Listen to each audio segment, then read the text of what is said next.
This is the response to TFP student action why gay marriage is harmful. The first reason is that it's not real marriage, and real marriage is between a man and a woman historically. Well, the problem with that is a lot of societies in the past didn't recognize gay marriage. That's why it's always been between a man and a woman. But now, since it's starting to gain acceptance, people have started to realize that maybe it's not that bad. They don't pose harm to anybody, and they're not worse parents statistically. And now the vast majority of America supports it. And they always say marriage is supposed to be for kids and having families, but gay couples can have children too. Lesbians will often have sperm donors, and sometimes for men. Sometimes women will carry children for them, but that's more rare. They mostly just adopt children, which will be helpful for the pro-life movement. And they aren't against infertile couples, or stray couples that don't have children, so why are you singling out gay couples? Their second argument is that it goes against natural law, but that doesn't make sense considering there is a natural component to it, and many studies show that. You can go find them on their own, or I can leave them below if necessary. Hundreds of different species worldwide have been observed to have same-sex activity. And other things like being blind is abnormal, but does that mean being blind is harmful to other people? No. The next argument is that it denies a child a mother and a father. But that doesn't make sense considering studies throughout decades have shown that gay parents are not worse than straight parents. I even saw this one article that says they might be even better in some situations. And they bring up other things like single-parent homes and foster care systems. But it is better for a child to be in the care of a loving same-sex couple than in a foster care system or something. And that does support the pro-life movement by giving more children that those parents don't want more families. And it is the child's choice to feel like a victim for not having a mother and a father. The next point is that it invalidates traditional marriage and public morality, which doesn't make sense since traditional straight couples have not lost anything ever since gay couples started gaining rights.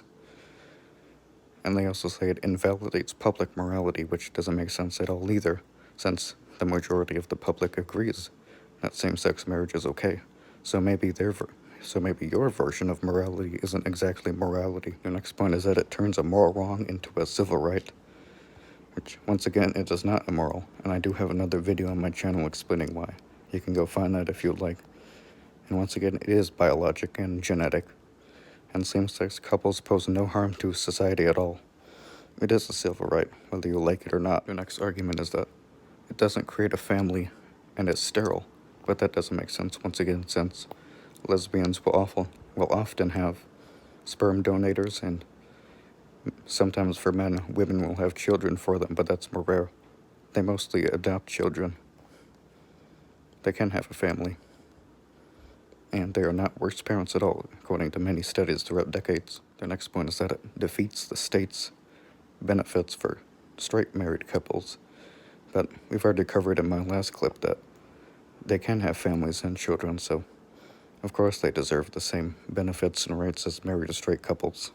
The next point is that it imposes its acceptance on society, which I agree that it shouldn't be forced on people who disagree with it, but we are still allowed to criticize and question people who disagree with it. And the problem with their point is that most of society already accepts it, so it's not really a problem. The next point is that it tries to change public morality, which it doesn't make sense because it is not immoral. And once people started to accept it as okay, society has done perfectly fine. They also compare it to things like incest and pedophilia, which doesn't make sense considering there's a big difference between a loving same-sex couple and a major and a minor or siblings. Things like pedophilia and incest have victims. Same-sex couples do not. Their last argument is that it offends God, which doesn't make any sense considering God and religion is not a valid argument at all. Until you can prove that God exists without a shadow of a doubt, God is not an objective argument. It is based on feelings and subjectivity, not facts or research. And what if God said it's okay? Does that mean gay marriage is okay? All in all, same-sex marriage is not harmful at all. Make sure to go out and show your support for same-sex couples' rights and help stand up to religious tyranny. God bless the LGBT community.